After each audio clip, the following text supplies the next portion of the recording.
Portanto, a minha formação é Geografia e Planeamento Regional, e comecei a trabalhar em 98 no Baixo Alentejo. Foi, digamos, a minha primeira experiência profissional associada a uma organização de desenvolvimento local, que é a ESDIM, e foi nesse quadro que fiz praticamente todo um conjunto de trabalhos ao longo de 16 anos. Sou natural de Lisboa e vim morar, neste caso, para o Concelho de Austral, para Messejana, onde está assediada esta organização, e em que pude trabalhar e contactar pela primeira vez com Castro Verde no sentido de espaço de trabalho e de intervenção. Acompanhei alguns projetos, nomeadamente em 2000, 2001, especificamente desenvolvidos em Castro Verde, relacionados com formação profissional. Enfim, e depois, a partir daí, no quadro também das minhas funções nessa cooperativa, enquanto dirigente, tive a oportunidade de acompanhar as dinâmicas de desenvolvimento protagonizadas não só pelo município, mas também pelos seus parceiros, a Associação de Agricultores de Campo Branco e a Liga para a Proteção da Natureza, nomeadamente no processo de trabalho para a candidatura da Reserva da Biosfera. E, portanto, até tive a oportunidade de participar num processo de consulta a outras entidades, e depois acompanhei, naturalmente, todo o processo de candidatura enquanto observador, não é, externo. A maior parte das pessoas ainda tem muita dificuldade em definir exatamente o que é uma reserva de biosfera e o que é que ela pode representar, qual é o alcance que tem. Muitas vezes há uma visão muito estrita, muito focada nas questões da conservação natural. Depois não há um entendimento mais abrangente daquilo que é a reserva da biosfera. Depois há uma outra leitura também complexa que associa a reserva da biosfera a um contexto excessivamente protegido e inibidor de outras atividades. Portanto, estes são apenas alguns exemplos daquilo que são percepções que obviamente têm evoluído, mas ainda se mantêm, em alguns casos, muito presentes junto da população em geral.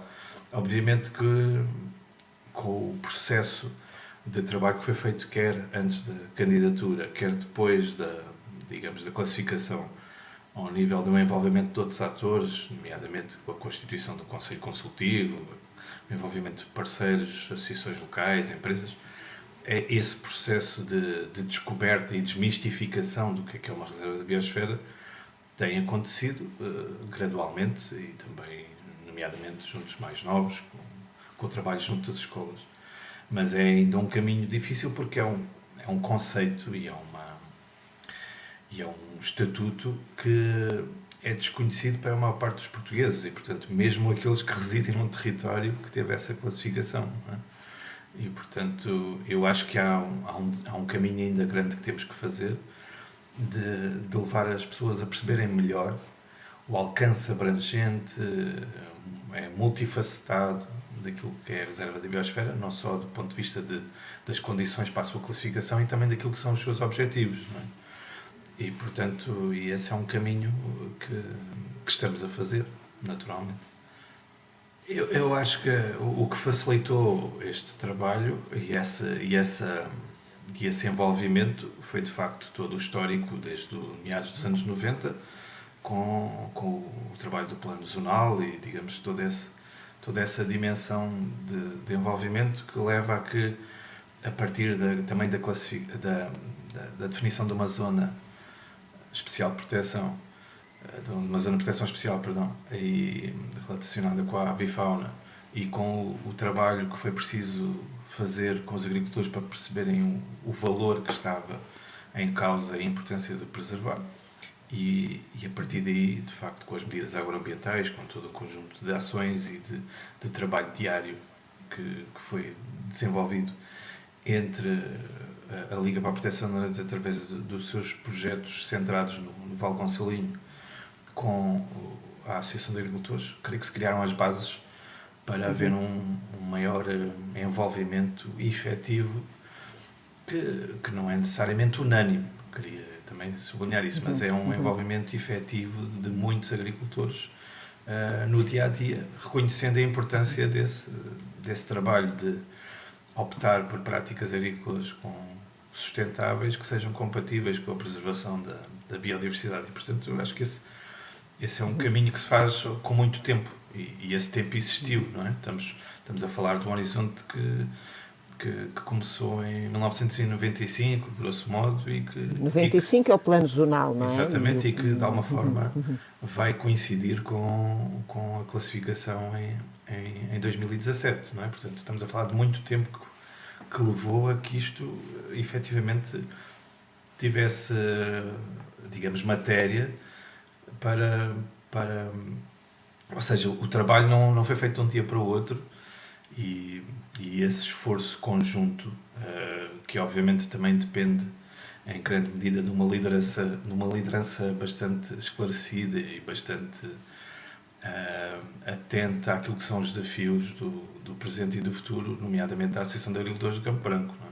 Acho que esse é um elemento fundamental, o facto de termos o Sr. Zé da Luz como presidente desta associação e ter a capacidade permanente de interpretar estes desafios. Foi ele também um pouco o motor que levou a que os agricultores pudessem entender este desafio como seu também.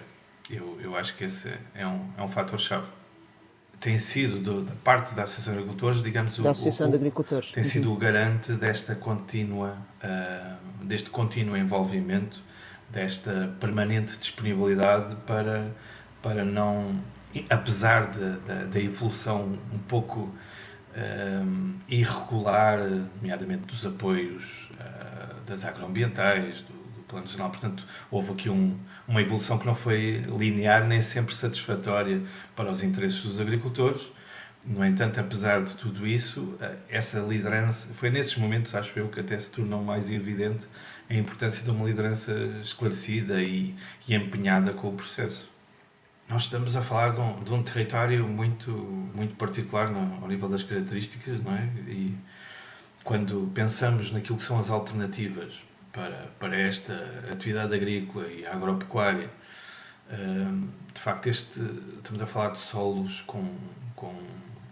digamos, com características que não se comparam àquilo que acontece mais a norte, ou depois quando entramos no sistema de montado, o sistema agro-silvopastoril mais a sul, na zona de serra. Estamos aqui a falar de uma realidade. Este Campo Branco é uma realidade muito particular, e era evidente que, não havendo soluções que transformassem radicalmente o modo de produção, nomeadamente através da introdução de algum tipo de regadio, porque esse de facto era digamos, o único passo possível para transformar esta paisagem, e com riscos, não é? Com certeza, mas nunca tendo sido essa, digamos, uma opção e uma escolha, é evidente que era também importante ter consciência de que esta alternativa da proteção de uma atividade agrícola que protegesse a biodiversidade, portanto este foco no agroambiental, acho que também se tornou evidente para todos, naturalmente, com um esforço grande de concertação e como eu digo, não é unânime. Há agricultores que não se revêem neste processo inteiramente, há perspectivas diferentes. No entanto, há, digamos, uma convergência, não digo maioritária, mas com muito peso, que tornou todo este projeto possível, mas que a todo momento se reflete e se questiona. Nós temos questões relacionadas com os desafios das alterações climáticas que em muita medida levantam questões sobre este modelo, não é? A falta de outro tipo de coberto florestal, enfim, há aqui uma série de situações que podem ou não, a dado momento, colocar dúvidas sobre o caminho que está a ser seguido. Na percepção dos aderentes, quais é que são os impactos mais positivos do Plano Zonal? Efetivamente oferecem uma alternativa para que os agricultores continuem a explorar a sua propriedade, ou, digamos, as suas parcelas, continuem a desenvolver a sua atividade de um modo que eles entendem como seu e próprio também, e que também tem a ver um pouco com a identidade territorial, não é? digamos, uma questão de cultura, não apenas de modo de exploração, mas também de cultura. Eu acho que tem um pouco a ver com isso. Há, digamos, uma capacidade de perceber que esta opção vai ao encontro daquilo que era também uma tradição e uma prática, e práticas culturais tradicionais. Obviamente sabemos que isto é tudo muito variável, porque aquela paisagem que vemos hoje tem uma origem não tão passada como isso, não é? Estamos a falar de uma paisagem que sobretudo surge no século XX, não é? Mas de qualquer forma há essa memória de algumas gerações que remete para a ideia de que ao manterem este tipo de preocupações e este tipo de práticas estão a manter uma tradição também de atividade e de forma de trabalhar. Portanto, não houve um choque, não há uma mudança que levante questões. Há, digamos, um contínuo que eu acho que tornou mais fácil esse processo. Há aqui uma situação que é curiosa, que tem a ver muito com aquilo, mesmo pessoas que não estejam intimamente ligadas com a atividade agrícola, há digamos, junto sobretudo até dos mais velhos, há esta ideia de que esta é a paisagem que faz sentido. E mantê-la faz sentido. Essa é a memória da infância dos mais velhos, das pessoas da geração que tem 70, 80 anos. Esta é a paisagem que sempre fez sentido e que envolvia as pessoas, onde as pessoas encontravam trabalho, etc. Independente de todas as coisas negativas e difíceis associadas, as pessoas que sobretudo valorizam esse lado da memória quase saudosista. E isso tem peso também neste projeto. Acho que também joga a favor, digamos, daquilo que se estava a fazer e daquilo que se procurou fazer. E não será, como é que eu ia dizer, não será decisivo, mas creio que tem esse peso. Agora há uma imagem que passa aí muito daquilo que é o processo do olival intensivo, um pouco por todo o Baixo Alentejo. E há muito uma reação das pessoas, nomeadamente das que vivem aqui, das que deixaram esta região para viver na área metropolitana de Lisboa ou noutros locais e que têm essas memórias mais vivas, talvez,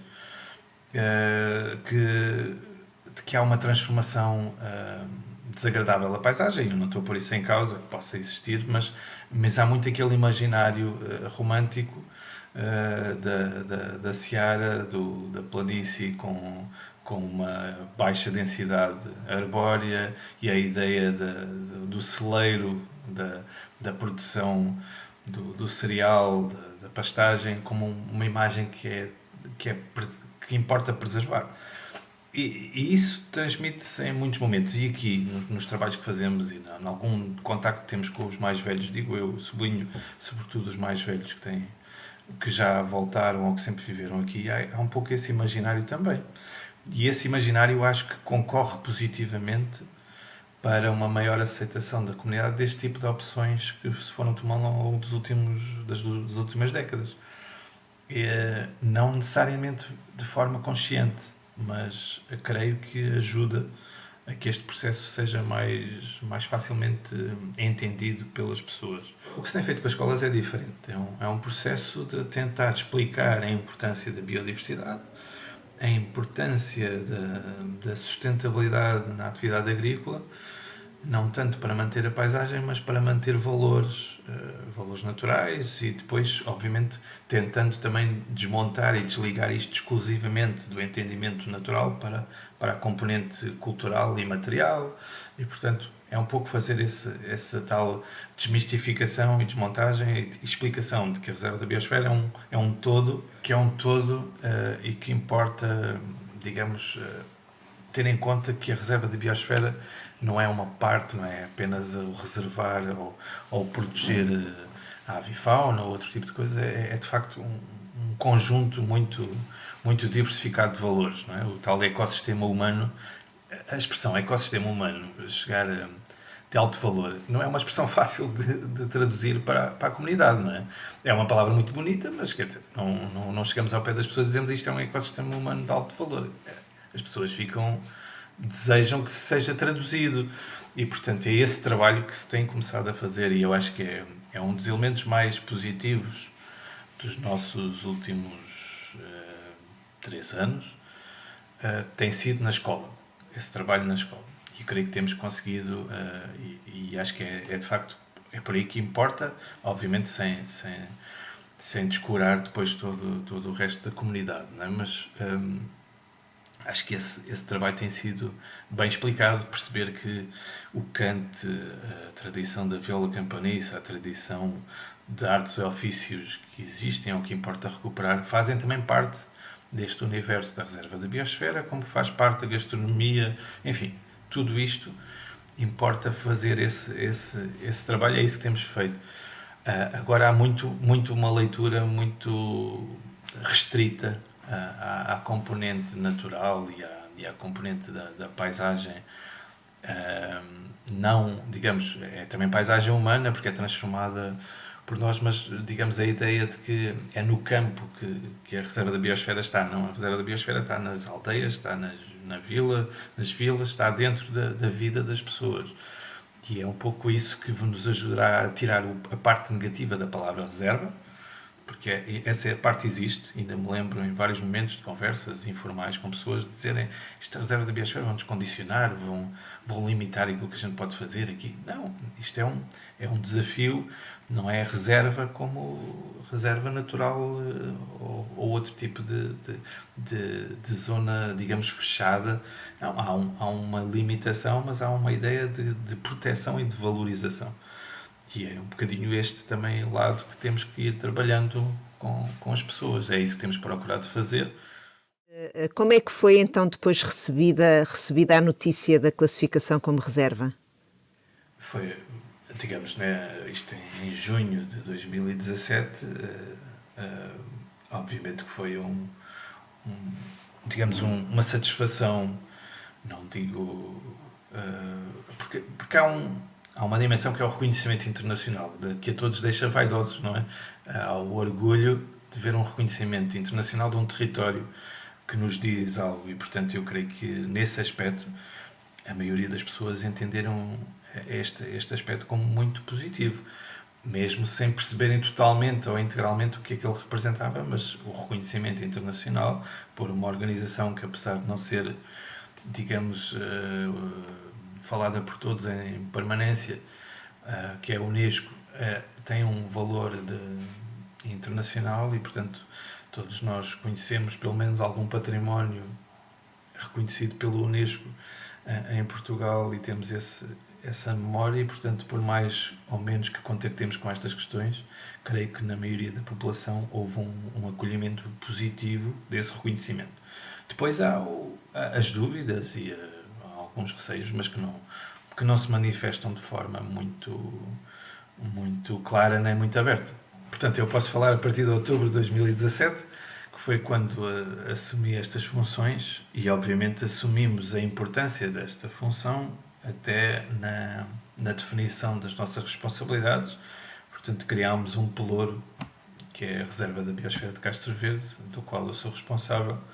Portanto, não é o vereador do ambiente ou o vereador disto ou daquilo que está ocupado com essas questões. Criámos um pelouro específico para a Reserva da Biosfera. Eu até nem tenho o pelouro do ambiente, por exemplo, mas tenho a preocupação no município, dentro do Executivo, com a Reserva da Biosfera. Foi esse o nosso primeiro ato, digamos, formal e que na prática demonstra a importância que atribuímos a esta classificação e a este estatuto. Agora, temos lidado com um desafio que é complexo e que nem sempre conseguimos encontrar boas soluções, que é ter recursos humanos afetos a esta responsabilidade, porque uma reserva da biosfera sem uma equipa, quer dizer, a equipa funciona com base neste momento da colaboração das três entidades parceiras que disponibilizam tempo dos seus recursos humanos para este trabalho. Não há um financiamento específico para esta responsabilidade de gestão que temos. No entanto, o município já deu um passo nesse sentido de contratar um recurso humano que terá também esta preocupação. Mas, de qualquer forma, até chegarmos aí, isso é um processo recente, até chegarmos aí, tem sido sobretudo vivido da disponibilidade, da minha disponibilidade, da disponibilidade da Rita Alcazar ou da Ana Nobre e da Ana Nobre da Associação de Agricultores, que temos uma série de outras coisas que fazer e que vamos procurando trabalhar. Obviamente que tem sido por via de algumas candidaturas a fundos e a financiamento que temos conseguido concretizar algumas coisas, outras através,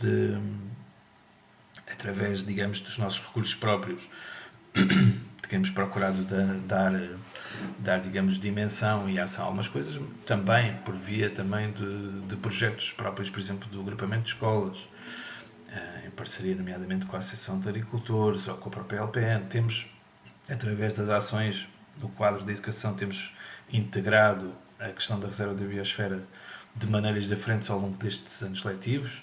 Começou por ser currículo local, depois houve um projeto, digamos,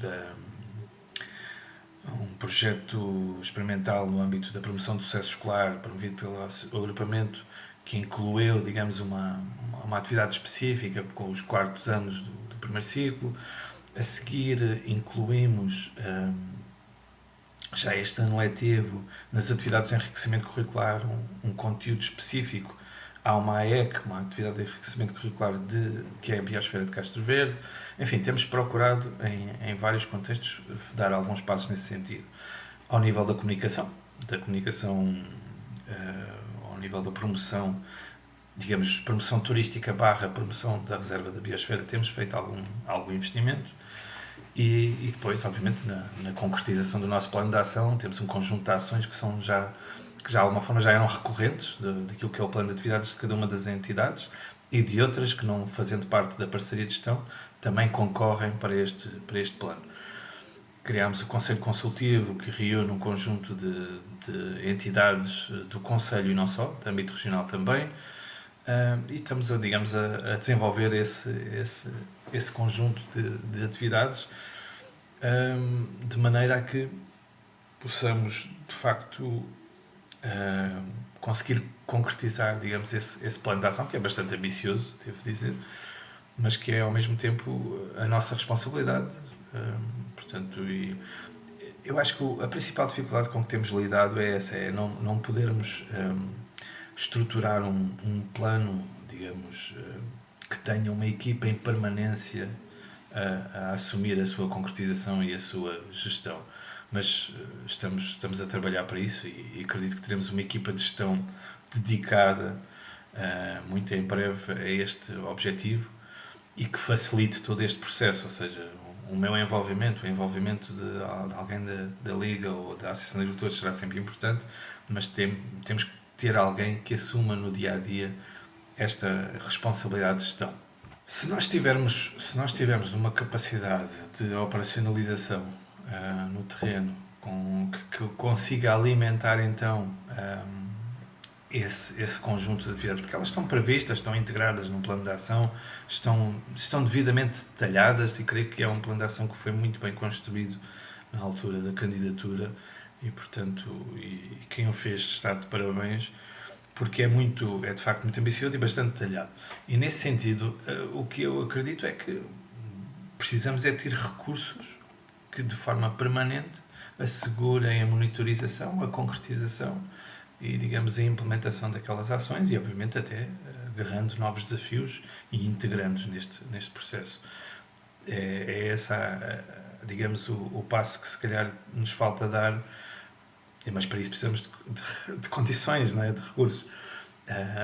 Temos muitos desafios pela frente, infelizmente, ao nível do município, desafios que estão um bocadinho a montante destas questões e que são muito absorventes em termos de recursos financeiros. E isso é que nos tem limitado mais essa disponibilidade de orçamento próprio para ter essa permanência. Não termos neste momento, temos uma pessoa que entrou e que também está a apoiar este trabalho, mas não faz isso a 100%, não faz isso a tempo inteiro. E acredito que chegaremos lá. Esse é o nosso objetivo. Essencialmente, em termos de ações diretas, tem sido sobretudo as escolas. Através da ação específica da própria Associação de Agricultores, tem-se conseguido continuar a trabalhar com os agricultores através da própria dinâmica interna da Associação e do envolvimento dos seus associados. A questão da reserva de biosfera tem sido uma questão importante e colocada em cima da mesa de forma permanente na articulação que a Associação faz com os seus associados. E depois na alguma comunicação para fora, no sentido de, por exemplo, nós nos eventos que realizamos procuramos integrá-los naquilo que é a ideia da reserva da biosfera, ou seja, quando organizamos um festival como o Festival Sabores do Borrego, em que houve uma ação de valorização que empreendemos desde 2018, de articulação com o agrupamento de produtores do Campo Branco e com a restauração, etc., de valorização do borrego do Campo Branco enquanto produto que entendemos que tem um valor acrescentado.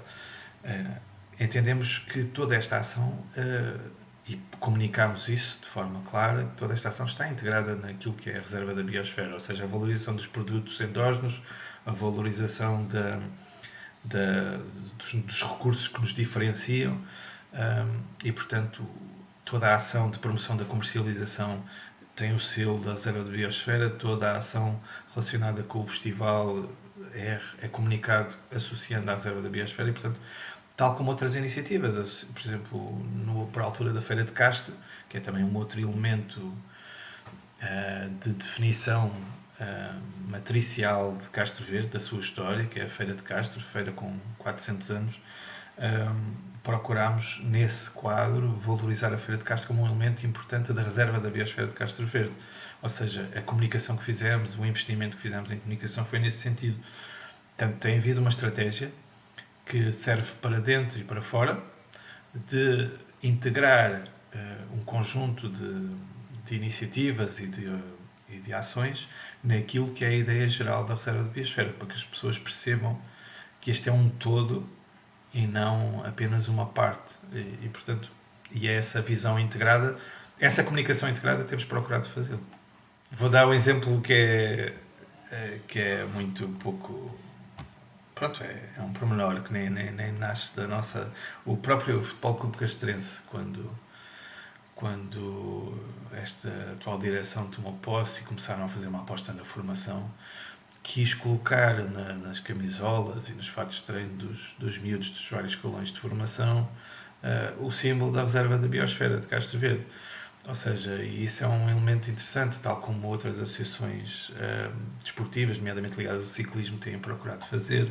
Ou seja, o município dá apoios, obviamente subsidia, mas há um retorno muito interessante e que os próprios clubes, as próprias associações entenderam, e isto acontece também porque integraram o Conselho Consultivo e perceberam um pouco mais o que é que se procurava e deram também esse passo, querem também serem bandeira, digamos, desta comunicação. É um exemplo muito, muito curioso, tal como aquilo que é a comunicação que temos feito, a informação, a sinalização em equipamentos esportivos, temos procurado também integrar essa visibilidade, porque são espaços que são visitados por muita gente mesmo de fora, não agora, infelizmente, mas onde voltar a ser, e são espaços onde, mesmo que estejam por pouco tempo, as pessoas que nos visitam vão ficar com uma ideia, vão perceber que há aqui a ideia da reserva da biosfera estar em toda a parte, e tem que estar em toda a parte porque é assim que ela faz sentido. E então é um esforço. Eu confesso que do parte do turismo eu creio que ainda estamos muito aquém daquilo que poderia ser o impacto. Ou seja, nós tivemos, como creio que tive a oportunidade de dizer noutra altura, tivemos o ano 2020, tivemos muitos turistas a procurar Castro Verde, mas por motivos diferentes, sobretudo por causa da rota da Nacional 2, e não creio que a reserva da biosfera e a classificação tenha ainda dado um contributo significativo nos nossos números de turismo. Por várias razões. Mas essencialmente porque nós não conseguimos controlar bem. Esse é um problema que temos. Não temos bom controle de números. Os números que temos são aqueles do posto de turismo, são aqueles de visitação do Centro de Educação Ambiental. E ao nível daquilo que é o impacto da reserva da biosfera na componente turística, ele talvez se foque mais nas questões do birdwatching e do público internacional, do mercado internacional, e não creio que... E não temos números, não temos capacidade de controlar. Isso é uma lacuna que temos procurado ultrapassar e que queremos agora ultrapassar. Temos uma ideia aí de criar uma aplicação no sentido de apoio à visitação da reserva, que está neste momento na possibilidade de conseguirmos desenvolver nos próximos meses e que pode ser uma mais-valia para termos alguns números relativamente àquilo que é a visitação do nosso território e associá-la diretamente à reserva da biosfera. Esperamos que isso seja possível. Vou dar um exemplo. Nós temos um problema relativamente à visitação turística, que é o facto de muitos grupos que nos visitam para a observação de aves, para o birdwatching, por exemplo, serem grupos que praticamente não contactam com estruturas de acolhimento. Ou seja, vêm organizados, já vêm com o seu percurso preparado, há várias sugestões partilhadas em fóruns de locais de observação, há, digamos, um conjunto de informação que permite que um grupo, mesmo acompanhado por uma empresa da especialidade, possa visitar Castro Verde, parar num café para comer qualquer coisa e ir-se embora. E isso é uma situação muito, muito frequente, temos conhecimento disso e isso torna mais difícil a medir, não é? As métricas não são fáceis de obter. Depois também há aqui um conflito, é importante sublinhar isto. Ou seja, nós, por exemplo, temos o Centro de Educação Val Gonçalinho, o Centro de Educação Ambiental, é um dos pontos de visitação, que tem um registro. A própria LPN tem preocupações com o número de visitantes, ou seja, tem um teto, tem um plafond para esse número de visitantes que procuram aquele espaço, porque, de facto, a vocação da LPN não é trabalho o ecoturismo, mas não é essa a sua vocação principal. A vocação principal é a conservação e são os projetos de conservação que, digamos, são a razão de ser daquele espaço. E a ideia de aumentar a carga é algo que preocupa legitimamente a Liga para a Proteção da Natureza, não é? E nós temos essa situação agora, estamos a fazer estamos no processo de implementação do Centro de Cycling de Castro Verde, que foi um projeto que de alguma forma achámos que era importante avançar, porque estava a avançar nos concelhos todos à volta por iniciativa do Turismo do Alentejo, e aqui em Castro isso não estava, e a Câmara assumiu e fez uma candidatura e arranjou financiamento e está a fazer esse trabalho. Mas, por exemplo, há percursos que não temos autorização para passar, não temos autorização para sinalizar. São percursos sensíveis para observação, mesmo sendo sazonalmente, não há grande abertura e nós respeitamos isso.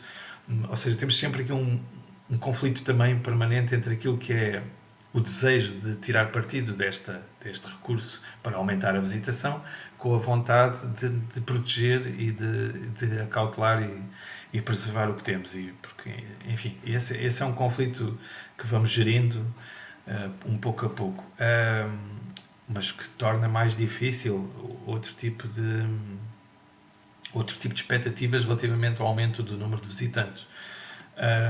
Mas pronto, eu creio que neste momento temos condições para sobretudo identificar outras formas de registro. Temos o Museu da Ruralidade, que é um espaço que também tem um controle de visitação, que é digamos, um elemento relativamente complementar a esta estratégia e que queremos também tornar mais visível e ser também mais um ponto de registro de visitação. E o que nós temos agora é que encontrar, temos aí algumas propostas de criação através da sensorização, podermos ter outro tipo de métricas e de indicadores de visitação, porque neste momento é o que podemos ter, e ao nível do turismo e do alojamento vamos trabalhar com os nossos estabelecimentos de alojamento agora numa proposta agora de retoma, que passa aqui pelo arranque deste verão, espero eu que seja este verão, temos um projeto que lhes vamos propor no sentido de, através dessa retoma e de algum apoio da nossa parte, podemos ter acesso mais regular à informação das taxas de ocupação, daquilo que é a procura dos estabelecimentos de alojamento. E, portanto, com estes pequenos passos, acredito que teremos mais indicadores e que teremos mais condição de avaliar o tal impacto que podemos ter das ações que estamos a empreender. Temos também, noutra perspectiva, uma ação de comunicação que está pensada também para este verão, com algum investimento que pretendemos realizar e vamos ver se isso nos permite ter outro tipo de resposta. Nós estudámos várias hipóteses de fazer um site para a reserva mais plataforma de acolhimento, mas não vamos avançar com isso. Vamos avançar com uma aposta de um site institucional, sobretudo de informação e que possa reunir a informação sobre isso, e vamos avançar mais com uma aplicação destinada mesmo à visitação. Portanto, e aí parece-nos, porque hoje em dia temos esta situação dúbia do papel dos sites e das aplicações. Por exemplo, a nossa página de Facebook do Castro Verde Biosfera, que é alimentada neste momento apenas pelo nosso gabinete de comunicação, com algum apoio da LPN, pontual, mas essencialmente do nosso gabinete de comunicação. O que precisa ela tem um potencial enorme de crescimento e pode ser uma via para esse efeito. Precisa de ser alimentada de forma profissional e bem dirigida.